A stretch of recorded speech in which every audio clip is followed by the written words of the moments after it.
galing pa sa school. Nagbibihis mo na ako. Bihis na ako. Bihis na ako. And minakain ko. Bumili ako Mr. Asin. Hindi sumasin. Mga Pilipino din. Sila lang nakakaalam na Mr. Asim or mga Englishera din. Pero sa kanina, sobrang pangat ang lasa.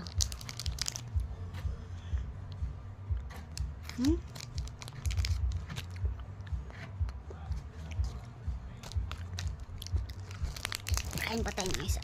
Yung dalawa binigay ko sa kaklase ko sa ate ko. Yung isa kong kaklaseng si Aki.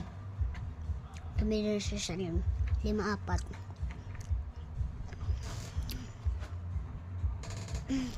Kali? Kali! Come here. Kali ah. Mr. Asim. Kali. Oh. Kali. Ayun nga Mr. Asim. Hindi naman niya inumoy.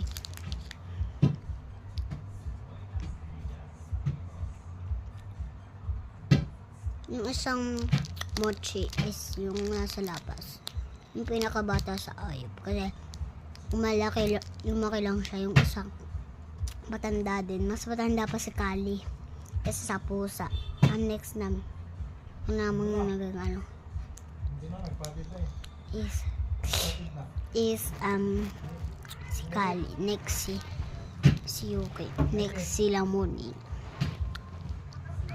Yung Muning na matanda. Tapos next nanganak si Muning. Tapos next si Mochi.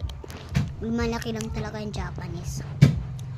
Ang Setsu hindi nalaki. Kaya tanali si Yuki.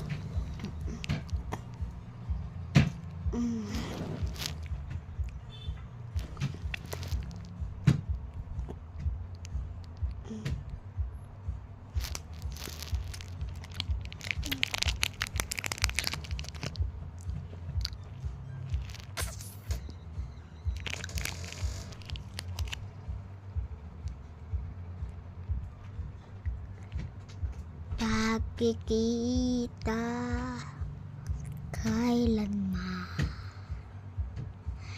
ikaw ba rin